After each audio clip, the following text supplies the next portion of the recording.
नमस्कार। प्रादेशिक समाचार के साथ मैं पूनम किरकिट्टा। पहले मुख्य समाचार। राष्ट्रपति द्रौपदी मुर्मू ने अंतर्राष्ट्रीय दिव्यांगजन दिवस पर दिए राष्ट्रीय पुरस्कार। कहा, दिव्यांगजनों के सम्मान के लिए स्वस्थ वातावरण बनाने की आवश्यकता।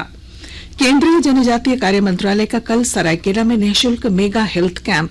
केंद्रीय मंत्री अर्जुन मुंडा ने कहा, दिल्ली और मुंबई से आए सुपर स्पेशलिस्ट डॉक्टरों की टीम रहेगी मौजूद। राष्ट्र आज देश के पहले राष्ट्रपति डॉक्टर राजेंद्र प्रसाद की 138वीं जयंती पर श्रद्धांजलि अर्पित कर रहा है। थाईलैंड में जूनियर एशिया बैडमिंटन चैंपियनशिप में भारतीय खिलाड़ियों के 5 पदक पक्के। और फीफा फुटबॉल विश्व कप के नॉकआउट मुकाबले आज से शुरू। और अब समाचार विस्तार से। राष्ट्रपति द्रौपदी मुर्मू ने कहा है कि अंतर्राष्ट्रीय दिव्यांगजन दिवस का उद्देश्य दिव्यांगजनों से जुड़े मुद्दों के बारे में जागरूकता को प्रोत्साहन देना है। राष्ट्रपति ने आज अंतर्राष्ट्रीय दिव्यांगजन दिवस के अवसर पर नई दिल्ली में वर्ष 2021 और 2022 के लिए राष्ट्रीय दिव्यांगजन सशक्तिकरण पुरस्कार प्रदान किए। विश्व दिव्यांगता दिवस के उपलक्ष्य में आज साहिबगंज स्टेडियम के निकट स्थित नेत्रहीन और स्प्रेस्टिक दिव्यांग आवासीय विद्यालय में नेत्रहीन बच्चों के लिए कार्यक्रम का आयोजन किया गया। इस दौरान उपायुक्त रामनिवास यादव ने बच्चों से बातचीत की और उनके बीच मिठाई और फल का वितरण किया। मौके पर कार्यपालक दंडाधिकारी मिथिलेश झा, जिला जनसंपर्क पदाधिकारी सविता सिंह, जिला समाज कल्याण पदाधिकारी सुमन गुप्ता और बाल संरक्षण पदाधिकारी पूनम कुमारी सहित अन्य अधिकारी उपस्थित थे। अंतर्राष्ट्रीय दिव्यांग दिवस पर बोकारो इस्पात नगर के आशा लता विकलांग विकास केंद्र में बोकारो इस्पात संयंत्र द्वारा दिव्यांगजनों के बीच कृत्रिम अंग और अन्य सहायक उपकरणों का वितरण किया गया। इस अवसर पर जिले के उपायुक्त कुलदीप चौधरी ने कहा कि बोकारो इस्पात प्रबंधन द्वारा सहायक उपकरण उपलब्ध कराया जाना एक सराहनीय कदम है। मौके पर बोकारो स्टील प्लांट के निदेशक प्रभारी अमरेंदु प्रकाश ने कहा कि स्टील अथॉरिटी ऑफ इंडिया हर किसी की जिंदगी से जुड़ने की कोशिश करता है। केंद्र सरकार के जनजातीय कार्य मंत्रालय की ओर से कल सरायकेला के काशी साहू कॉलेज परिसर में निःशुल्क मेगा हेल्थ कैंप का आयोजन किया जाएगा। इस कैंप में देश के टॉप 300 डॉक्टरों की टीम 50,000 मरीजों की जांच करेगी। केंद्रीय मंत्री अर्जुन मुंडा ने आज आयोजन से जुड़ी तैयारियों का जायजा लिया। इस मौके पर इन्होंने जिला उपायुक्त को आयोजन से संबंधित दिशा निर्देश भी दिए। केंद्रीय मंत्री ने लोगों से स्वास्थ्य मेले का लाभ उठाने की अपील की। दिल्ली और मुंबई से आए सुपर स्पेशलिस्ट डॉक्टरों से जनजातीय ग्रामीणों का इलाज कराया जाएगा। श्री मुंडा ने बताया कि एक ही परिवार में मातृत्व, शिशु स्वास्थ्य, हृदय रोग, कैंसर और न्यूरो से संबंधित गंभीर रोगों का इलाज की भी सुविधा होगी। शिविर में जांच के बाद मिली गंभीर बीमारियों के मरीजों के आगे की चिकित्सा के लिए इंतजाम किए जाएंगे। केंद्रीय मंत्री ने बताया कि शिविर में plastic surgery, stem cell therapy सहित अन्य सुविधाएं भी उपलब्ध रहेंगी। हजारीबाग जिले के बरही विधायक उमाशंकर अकेला ने चौपारण प्रखंड कार्यालय में बैठक कर विभिन्न योजनाओं की समीक्षा की। विधायक ने योजनाओं की समीक्षा कर कार्यों में तेजी लाने का सुझाव दिया।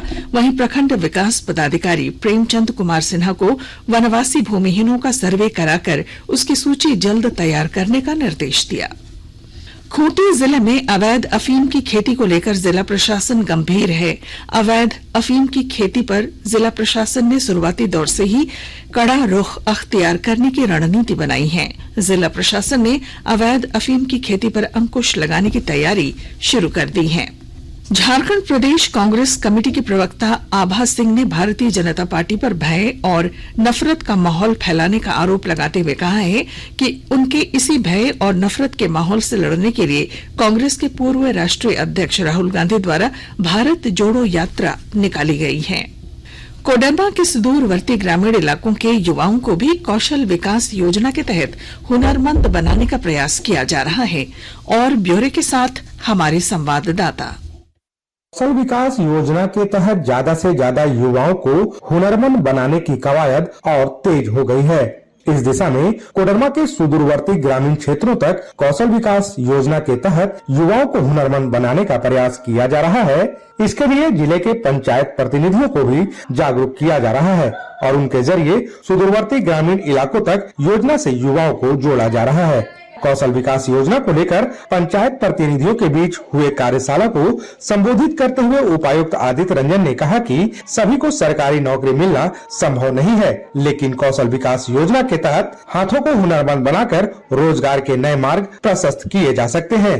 गजेंद्र बिहारी सिन्हा, आकाशवाणी समाचार, कोडरमा। आकाशवाणी के ताजा तरीन समाचारों के लिए आप हमारी वेबसाइट newsonair.com पर लॉग ऑन कर सकते हैं। ताजा समाचार Twitter handle @AIR news alerts और Facebook page all India radio news पर भी उपलब्ध है।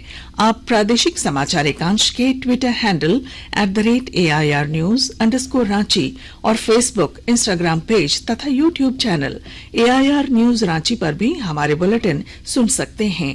प्रादेशिक समाचार आप आकाशवाणी रांची से सुन रहे हैं। शेष समाचार इस विराम के बाद।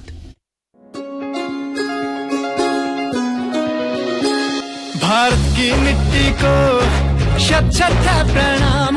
नए रंग और नए रूप में होगा अब मतदाता सूची का निर्माण। आधार जुड़ेगा जब वोटर कार्ड से, मतदाता सेवाएं होंगी आसान।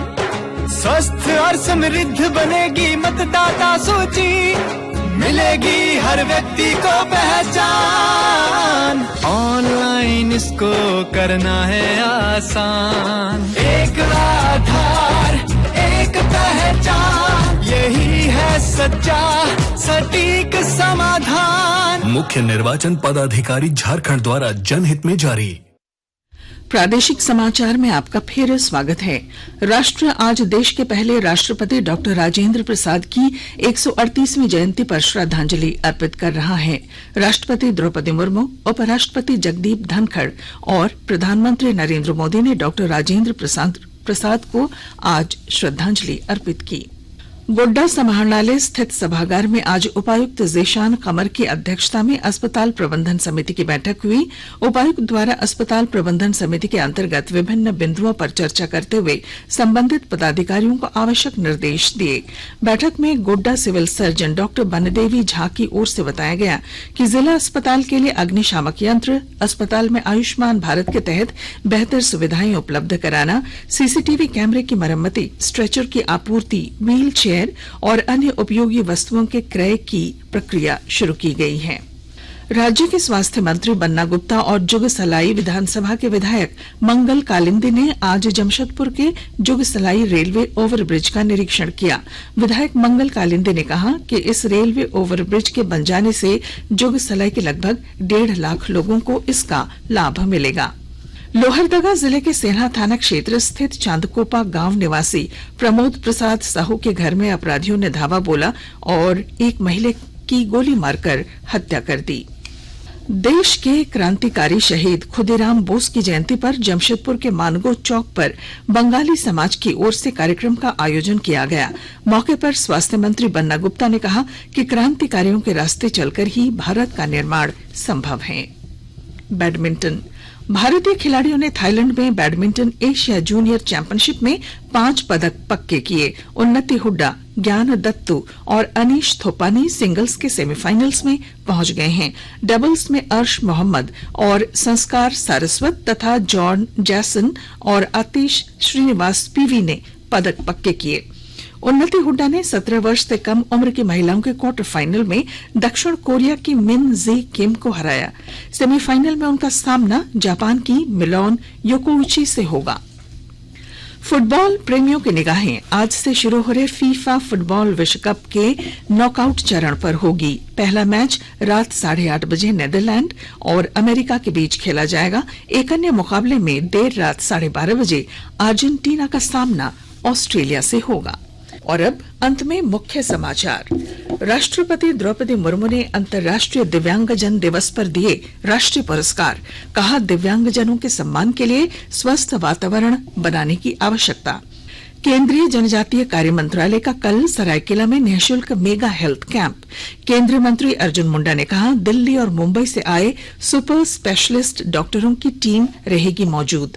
राष्ट्र आज देश के पहले राष्ट्रपति डॉक्टर राजेंद्र प्रसाद की 138वीं जयंती पर श्रद्धांजलि अर्पित कर रहा है।